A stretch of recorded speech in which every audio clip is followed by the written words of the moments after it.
ഏറ്റവും ആദ്യത്തെ പ്രധാനപ്പെട്ട വാർത്ത അപ്ഡേറ്റ്. മഴക്കെടുതിയിലും വെള്ളപ്പൊക്കത്തിലും സമാനതകളില്ലാത്ത ദുരിതം അനുഭവിക്കുന്ന ജനങ്ങൾക്കായിട്ട് സമഗ്രമായിട്ടുള്ള ആശ്വാസ നടപടികളും അതോടൊപ്പം തന്നെ വൻ ധനസഹായ പദ്ധതികളുമാണ് മന്ത്രിസഭാ യോഗത്തിന് ശേഷം മുഖ്യമന്ത്രി വി ഡി സതീശൻ പ്രഖ്യാപിച്ചത്. പ്രകൃതി ദുരന്തത്തിൽ ജീവൻ പൊലിഞ്ഞവരുടെ കുടുംബാംഗങ്ങൾക്ക് 8 ലക്ഷം രൂപ വീതം ധനസഹായം നൽകുമെന്നും വീടുകളിൽ വെള്ളം കയറി പ്രയാസം അനുഭവിച്ച എല്ലാവർക്കും 10,000 രൂപ വീതം ലഭ്യമാക്കുമെന്നും അദ്ദേഹം അറിയിച്ചു.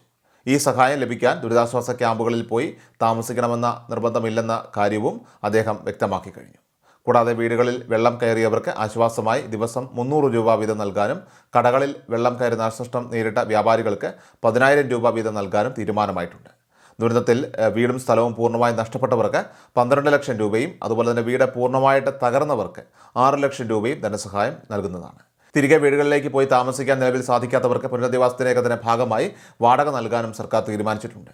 കർഷകരുടെ പ്രതിസന്ധി കണക്കിലെടുത്തുകൊണ്ട് കൃഷിനാശത്തിനുള്ള നഷ്ടപരിഹാര തുകയിൽ 25% വർധനവ് വരുത്തിയതിനൊപ്പം തന്നെ തീരപ്രദേശങ്ങളിലെ ജനങ്ങളുടെ സുരക്ഷ മുൻനിർത്തിക്കൊണ്ട് കടൽ ഭിത്തി നിർമ്മാണവും വേഗത്തിലാക്കാനും കൂടുതൽ ജിയോ ബാങ്കുകളൊക്കെ തന്നെ സ്ഥാപിക്കാനും നിർദ്ദേശം നൽകിയിട്ടുണ്ട്. തീരദേശവാസികളുടെയൊക്കെ തന്നെ പുനരധിവാസത്തിനായിട്ട് നടപ്പിലാക്കുന്ന പുനർഗേഹം പദ്ധതി പരിഷ്കരിച്ച് തുക വർദ്ധിപ്പിക്കുന്നതിനൊപ്പം തന്നെ പുതിയ പദ്ധതികൾ ആവിഷ്കരിക്കാനും ഡാം മാനേജ്മെന്റിന് അത്യാധുനിക സംവിധാനങ്ങളൊക്കെ തന്നെ ഏർപ്പെടുത്താനും സർക്കാർ ലക്ഷ്യമിടുന്നു. എല്ലാ ദിവസവും വാർത്തകളും അറിയിപ്പുകളും ഡെയിലി അപ്ഡേറ്റ്സും ലഭിക്കാൻ ഇപ്പോൾ തന്നെ ചാനൽ സബ്സ്ക്രൈബ് ചെയ്യുക, ഫോളോ ചെയ്യുക, നിങ്ങളുടെ ലൈക്കും ഷെയർ നൽകി ഞങ്ങളെ സപ്പോർട്ട് ചെയ്യുക. നിങ്ങളുടെ അഭിപ്രായങ്ങൾ കമന്റ് ബോക്സിൽ രേഖപ്പെടുത്തുക.